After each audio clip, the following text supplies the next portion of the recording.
Hey guys, this is Cody back again, and tonight I'm going to be doing a video where I show off all the magazines that I own from probably my favorite heavy metal and hard rock magazine. I love this magazine. I love everything that they've done for, hard rock and heavy metal and the fans, and that is a Revolver magazine. And like I said, I love what they do. I love of how that they give so much credit and respect to music that, if you listen so much to like mainstream music, then of course these bands are, some of these bands just really aren't as well known as other like really big bands. And like I said, big fan of Revolver magazine. One thing that I do enjoy is I enjoy watching the Revolver Golden Gods Awards, which I think is a really great award show because it's aired on VH1 Classic, and it basically just gives awards to the bands and the fans that deserve it. Like people that are actually talented. Like honestly, I'd rather watch the Revolver Golden Gods Awards than the VMAs or whatever. Like just true good hard rock and heavy metal is what Revolver magazine is all about. So in these next couple videos, I'm going to be showing off all the magazines I have from Revolver. I'm not going to show off every single page in every single magazine that I own because it would just take way too long. But I'm going to go and get started. I don't have the three most recent issues that came out, but I've got most of the ones that have came out last year, and I'm going to go and start off with probably my favorite magazine from Revolver, favorite issue right here, and that is the Avenged Sevenfold, the special collector's issue. This issue was released right after the drummer, Jimmy the Rev Sullivan, right after he died, and it's just a really great issue. Right there's the front, and it pretty much just has tons of pictures. I'm gonna skip a few of these right here. Tons of different pictures. Like I said, tons of stories. This is the first page where they're talking about how when the Revolver Golden Gods Awards aired, Jimmy actually got an award for Best Drummer, and it never aired for some reason. It got cut out of the actual show that was aired, and there were actually people that were actually angry that it didn't get in there. So this is like the editor of, the president of Revolver magazine sort of apologizing for that, and basically saying, this is for Jimmy. This is the his tribute and everything. Lots of great pictures. Like I said, not going to go into this a lot. It goes through every single one of their albums. Like right there's a Sounding the Seventh Trumpet. Skip a little bit. There's some clips of them. Lots of great pictures. I'm probably going to do a separate video where I just show off just this issue because it's definitely my favorite issue.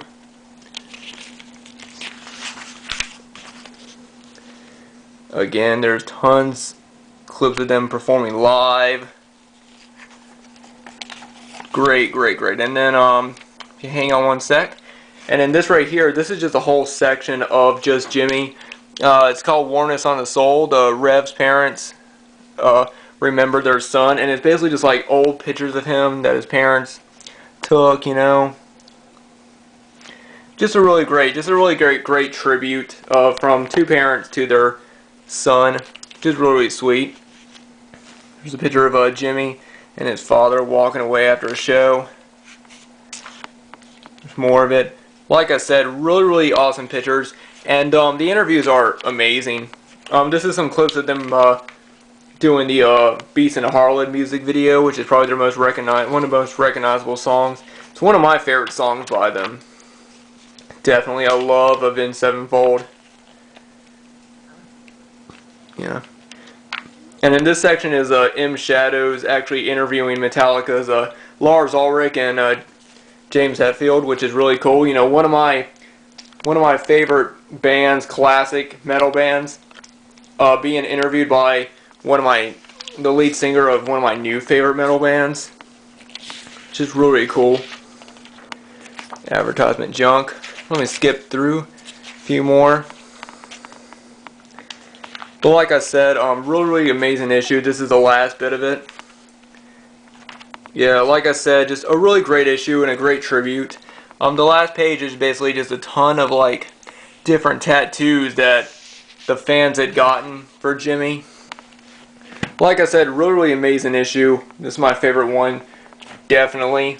Another tribute issue that they did was the Slipknot issue, which they did for Paul Gray, bass player. And like I said, this is just like the Avenged Sevenfold one. You know, it's got amazing pictures. It goes through every single one of their albums. You know, like I said, I'll probably do a separate video where I just show off just this issue. I'm not going to do it for every single issue, but I'll do like a separate issue. I mean, a separate video for like my 2 favorite ones, or 3, you know. If anybody sees any of these issues they want to see in more detail, let me know and I'll do like a separate video on them. Oh, this whole section right here is called Everything Ends, and it's basically just about Paul, you know. Just really great. Slipknot is an amazing band. Like I said, I know I'm going through these kind of fast, but I'm just trying to get as many into one video as I can, you know, without it being like too long. I'm hoping for maybe a 12-minute video, and then I'll do a second part of it. I love that shot right there of you can't really see, but it's Joey's whole drum set. Really cool. And the last one, like the Avenged Sevenfold one, there's, you know, fan tattoos of Paul and just, you know, Slipknot. Literally amazing issue. This next one's more of a recent one, but it's the Metallica. This is the 2013 Golden Gods issue, which, you know, which they of course, it's just, they played at.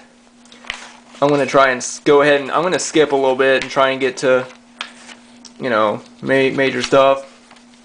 There's also some people that have passed away, like, of course, Jeff from Slayer, Clive Burr, member of Iron Maiden, you know.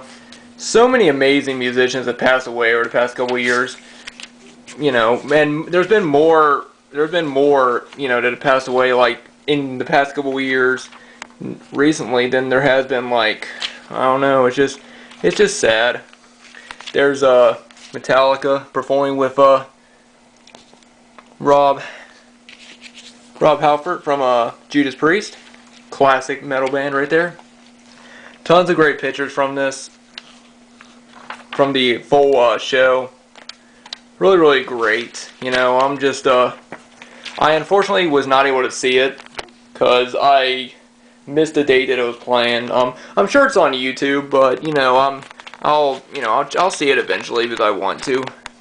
And I think the last bit of this issue is just, you know, just album previews and things like that. Yeah, and tour previews. It's really nice.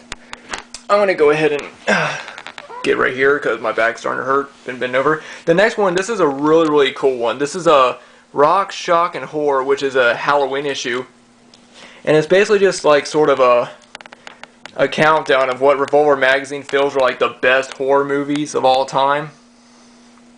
Like right there is Dead Alive, Peter Jackson, classic, the Evil Dead films, Hellraiser, Pet Sematary, Silence of the Lambs, and it also had people like Slash, you know, tons of musicians talking about their favorite horror movies. This is a really great issue for anyone who's not only a big fan of like horror movies but heavy metal as well. Yeah, just a really great issue that came out. It came out this Halloween, I think. Exorcist, Omen, really great one. And then this is an interview with Corey Taylor and Wes Craven, who's one of my favorite horror directors. That's it. All right. This next one is a Revolver. This was the first Revolver magazine I bought, and it's a behind-the-scenes look at Rob Zombie's Halloween, which I personally like it. You know, I mean, I know that you know, people are, for Rob Zombie, it's a love or hate thing. I'm trying to get to the actual section where they talk about the movie. Yeah, I know it's sort of a love-hate thing with Rob when it comes to his movies, but I'm a big fan of both his films and his both his films and his music. And I thought he did a pretty good job with the Halloween remake. I'm not a huge fan of the Halloween remake, but I still thought it was a decent one. Gooder's interviews, things like that. Alright. Last one I'm going to show off. This is a Revolver Marilyn Manson issue, which is really nice. And let me go ahead and just get to this section with Marilyn Manson really quick, because I'm running out of time. Yeah, there's some really awesome pictures of him, and it's just a full interview. God, Marilyn Manson is king. Just an amazing artist right here. I'm not the biggest Marilyn Manson fan by any means. I'm not like a huge, like, die-hard, like, you know, Marilyn Manson fan, but I like it. You know, I like him. I think he's a, you know, really amazing artist. There's also a poster, which I'll show the poster off really quick. There, that is, fold-out poster. So yeah, guys, that was part 1 of my Revolver collection. Like I said, I know I went through all of these pretty fast, but there's just so much stuff to show off in these magazines, and I really didn't want to make like a really long video. But stay tuned, because I'll be posting part 2 coming up soon, and I'll also be doing full overviews of the Avenged Sevenfold and the Slipknot issue, so be sure to check those out. But anyway, guys, thanks for everyone for watching. Feel free to subscribe, and yeah, I'll see you guys later.